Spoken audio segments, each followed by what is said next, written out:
Hello students, welcome back to my channel. कैसे हो आप सब? उम्मीद करती हूँ बेटा सभी अच्छे होंगे और अपना ख्याल भी रख रहे होंगे। तो बेटा आज हम करने जा रहे हैं अपनी वर्कशीट नंबर 42 साइंस सब्जेक्ट की। बेटा 9th क्लास की है और 9 तारीख की है। इंग्लिश मीडियम में है बेटा, जिसमें हम पढ़ेंगे अपना chapter force and laws of motion. उसमें हमने तीनों जो 3 लॉज थे मोशन के वो तो हमने पढ़ लिए। आज हम पढ़ेंगे law of conservation of momentum. ये क्या होता है बेटा, चलिए समझते हैं, स्टार्ट करते हैं। जिज्ञासा दीदी से ज्ञान पूछ रहा है कि why did gun recoil in backward direction when A bullet is fired from it. वो पूछ रहा है कि दीदी जो गन है वो बैकवर्ड डायरेक्शन में क्यों मूव करती है जब जो बुलेट है उससे बाहर मूव करती है, ठीक है, फॉरवर्ड डायरेक्शन में या फायर की जाती है। तो वो बोल रही है कि ज्ञान this can be easily be explain by the law of conservation of momentum. तो ये ज्ञान हम law of conservation of momentum से समझ सकते हैं आसानी से, which is based on the Newton's third law of motion. जो कि किस पर बेस्ड है बेटा? Newton's third law of motion, यानी कि action there is a equal and opposite reaction, ठीक है। For every action there is an equal and opposite reaction. According to this law sum of the momentum of two objects before collision is equal to the sum of the momentum after the collision provided there is no external unbalanced force acting on them। क्या कह रही है बेटे ये line कि जो collision होता है, मान लो दो बॉल हैं वो आपस में टकराती हैं, तो उससे स्टार्टिंग में उन दोनों का कितना था बेटा मोमेंटम, और जब टकरा गई उसके बाद कितना मोमेंटम है, उन दोनों का योग जो है बराबर होता है पहले वाले का, जो लास्ट वाले हैं उन दोनों के योग के बराबर होता है। इसका मतलब क्या बेटा, देखो किसी के पास 2 फ्रेंड्स है, एक के पास 4 टॉफ़ी है, एक के पास 2 टॉफ़ी है, ठीक है। फिर इन्होंने इकट्ठा करके इनको उछाला और फिर इनको कैच किया, तो अब एक के पास कितनी आ गई? 1 बच गई, चाहे 3 बच गई, और एक के पास कितनी आ गई? 5 आ गई, ठीक है। लेकिन अब तुम इन दोनों का योग करो, पहले उछालने से पहले कितना था योग? 6 था, उछालने के बाद भी टोटल सम कितना है? 6 है। तो यहाँ पर देखो there is no change in the amount of, ठीक है, there is no change in the amount of toffee, ठीक है, ये कह सकते हो आप, या क्वांटिटी ऑफ द टॉफ़ी। तो जितनी पहले थी इतनी ही बाद में ही है, चाहे बस एक से दूसरे पे शिफ्ट हो गई हैं बस। ओके, यही मोमेंटम होता है कि स्टार्टिंग में किसी का ज़्यादा होगा किसी का कम होगा, लेकिन बाद में हो सकता है दूसरे वाले का ज़्यादा हो जाए पहले वाले का कम हो जाए, लेकिन जो सम होगा वो इक्वल रहेगा, मतलब लॉस नहीं होगा, कहीं पर भी शिफ्ट हो सकता है एक से दूसरे के अंदर। ओके, और बेटा दूसरी तरीके से हम ऐसे कह सकते हैं, और the total momentum of two object is unchanged और कंजर्व बाय द कोलिजन, यानी कि जो टोटल मोमेंटम है दो ऑब्जेक्ट का वो अनचेंज रहता है या कंजर्व रहता है by the collision. As per this before firing the gun the bullet are at rest. तो जब हम मतलब कि जो बेटा बुलेट होती है उसको फायर करते हैं उससे पहले गन और बुलेट दोनों रेस्ट पे रहती है। Therefore total momentum of the system कितना हो जाएगा? 0, क्योंकि बेटा मोमेंटम क्या होता है? P=mv होता है। तो जब रेस्ट पर थे तो वेलोसिटी 0 थी, वेलोसिटी 0 थी तो मोमेंटम भी 0 होगा। As soon as the gun is fired, जैसे ही गन फायर होती है, it exert a force on the bullet, तो ये बुलेट पर फोर्स एक्सर्ट करती है, ठीक है। And bullet is accelerated in the forward direction. अब at the same time bullet is also exert same force on the gun, क्योंकि बेटा अकॉर्डिंग टू थर्ड लॉ ये क्या करेंगे, बुलेट भी उस पर क्या करेगी, गन पर एक्सर्ट करेगी force, but in equal opposite direction. Equal तो होगा वो force but in opposite direction, so that momentum of the system remains 0 और कंजर्व, ठीक है। क्योंकि पहले इस डायरेक्शन में मान लो बुलेट है, इस डायरेक्शन में मूव कर रही है, ये इसको बैकवर्ड डायरेक्शन में फोर्स अप्लाई करेगी, ठीक है। तो इसकी वजह से जो मोमेंटम होगा वो बैकवर्ड डायरेक्शन में होगा, ये फॉरवर्ड में। अब इन दोनों का सम करेंगे तो ये नेगेटिव होगा, ये पॉजिटिव, लेकिन प्लस में क्वांटिटी दोनों की बराबर होगी, तो इस वजह से ये दोनों क्या कर देंगे, एक दूसरे को कैंसिल कर देंगे और टोटल कितना आ जाएगा? 0 आ जाएगा पहले की तरह, ठीक है। यही होता है कंजर्वेशन ऑफ मोमेंटम। अब बेटा इक्वेशन कैसे डिराइव करते हैं? Equation for the law of conservation of momentum. Suppose two ball A and B of masses ma and me are moving along a straight line with velocity ua and ub. Initially बेटा उन दोनों ball की जो velocity थी वो थी ua और दूसरी की थी ub, ठीक है, respectively. And there is no other external unbalance force acting on them, और इन पर कोई अनबैलेंस फोर्स एक्ट नहीं कर रहा है। ये दो बॉल्स हैं, ये मूव कर रही हैं इस डायरेक्शन में, लेकिन हम यहाँ क्या करेंगे कि जो ए बॉल का जो वेलोसिटी है वो ज़्यादा है बी बॉल से, यानी कि इसकी वेलोसिटी ज़्यादा है इससे, तो ये जल्दी इसके पास पहुँच जाएगी और क्या होगी, इसके साथ कोलाइड करेगी। And two balls collide for a time T with each other, और टी टाइम के लिए एक दूसरे के साथ कोलाइड करेंगे। ड्यूरिंग द कोलिजन, देखो यहाँ पर ये कोलिजन हो रहा है ना, तो during the collision A exert force on, during the collision ball A exert force F A B on B, यानी कि जो बॉल ए है वो बी पर फोर्स एक्सर्ट करेगी, कौन सा, एफ ए बी, ये दिखाया हुआ है यहाँ पर, ठीक है। फिर उसी टाइम पर बेटा at the same time ball is exert force F B A on A, तो उसी टाइम पर बी बॉल भी ए पर एक्सर्ट करेगी, बट क्या होगा, इक्वल होगा लेकिन अपोजिट डायरेक्शन में। After collision their velocity are changed as V A and V B respectively, और इसकी वजह से कोलिजन की बेटा इनकी वेलोसिटी चेंज हो गई। पहले क्या थी, यू थी, यू ए थी, अब क्या बन गई, वी ए, और इसकी क्या बन गई, पहले यू बी थी और अब क्या बन गई, वी बी बन गई, ठीक है। जिसके कारण क्या होगा बेटा, इनका मोमेंटम चेंज होगा। तो the momentum of ball A before and after collision, before collision तो ये था बेटा, क्योंकि पी क्या होता है, एम वी होता है, ठीक है। एम वी का मतलब है एक्सेलरेशन, तो पहले एक्सेलरेशन की, पहले वेलोसिटी कितनी थी बेटा, यू ए थी, after collision you V A हो गई, तो ये मोमेंटम हो जाएगा, ठीक है।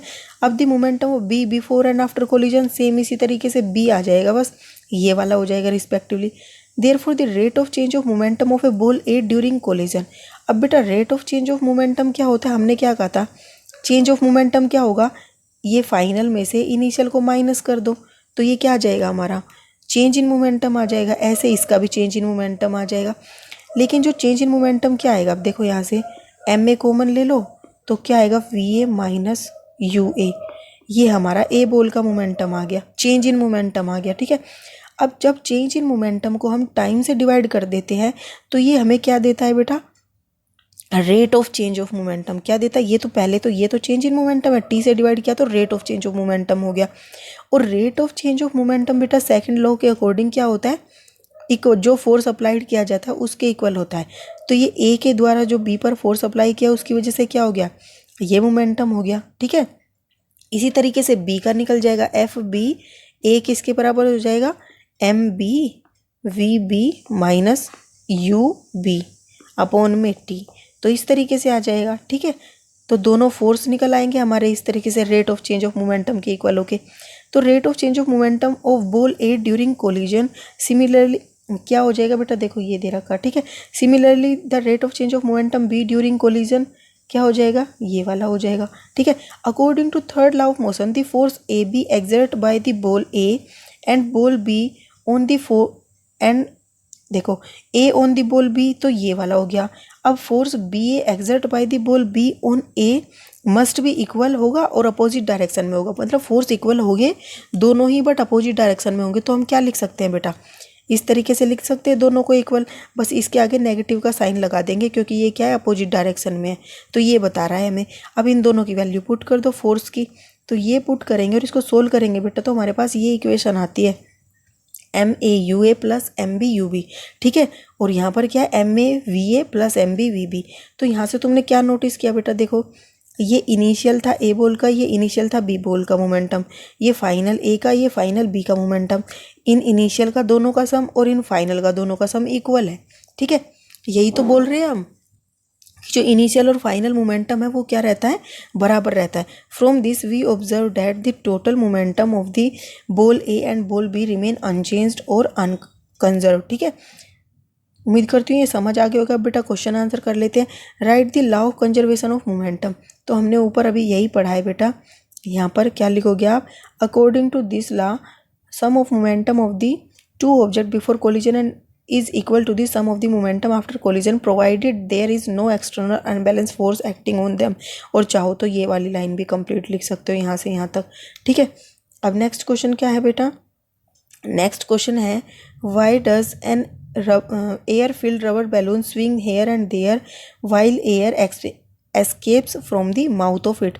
जब इसमें से बेटा बैलून से एयर बाहर निकलती है तो ये क्या करता है, इधर उधर घूमने लगता है। तो क्यों होता है ऐसा, तो ऐसा इसलिए होता है बेटा क्योंकि क्या होता है, because before escaping the air from the mouth of the balloon and the air is at rest, therefore the total momentum of the system is zero, but as the but as the wall of the balloon apply a force on the air due to which it moves outside from the balloon and there is a change in the momentum of the air. ठीक है, उस समय पर क्या होगा, air का momentum change होगा. At the same time air is also applied an equal and opposite force on the walls of the balloon. तो एयर भी बैलून्स की जो वॉल्स होंगी उन पर अप्लाई करेगी force, due to which balloons moves in the backward direction. ठीक है, and there is a change in the momentum, there is a change in the momentum of 1 minute, there is a change in the momentum of, कहाँ पर है बेटा, there is a change in the momentum of air. At the same time the air is also applied an equal and opposite force on the walls of the balloon due to which balloons moves in backward direction and there is also change in the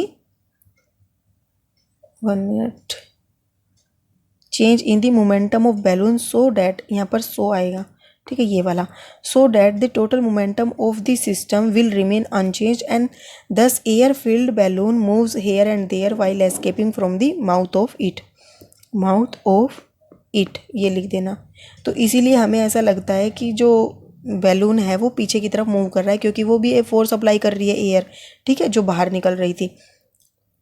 अब next क्या है question बेटा कि why a rocket moves in forward direction on ignition.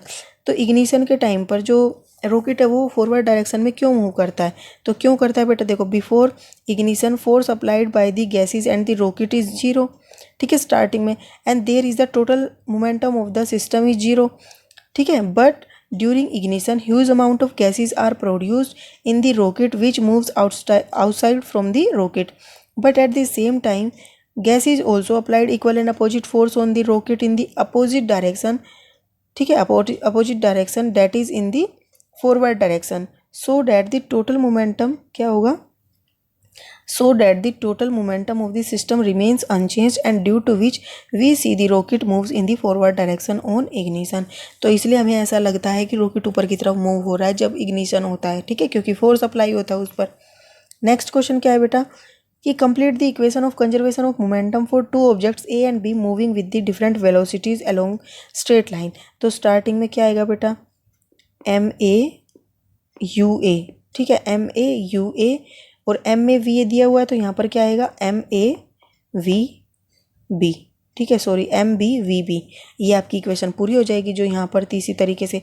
Next question क्या है बेटा, during collision ball A exert force ये on the ball B and ball B exert force क्या करेगी, बी एक्सर्ट करिए तो एफ बी ए. ठीक है, on A ball A these two forces must भी क्या होंगे बेटा, इक्वल एंड अपोजिट. ठीक है, इक्वल एंड अपोजिट, अपोजिट की स्पेलिंग सही कर लेना, अपोजिट. ठीक है, अपोजिट टू ईच अदर. ठीक है, तो ये हो जाएगा आपका. तो ये थी बेटा आपकी आज की वर्कशीट. उम्मीद करती हूँ आपको अच्छे से समझ आ गई होगी. कोई डाउट हो तो फिर भी आप कमेंट बॉक्स में पूछ लेना, नो प्रॉब्लम. इस वीडियो में इतने ही. अपना जो नेक्स्ट टॉपिक होगा हम अपने नेक्स्ट वीडियो में करेंगे. तब तक के लिए ऐसे हंसते रहिए, मुस्कुराते रहिए, पढ़ते रहिए और आगे बढ़ते रहिए. Thank you.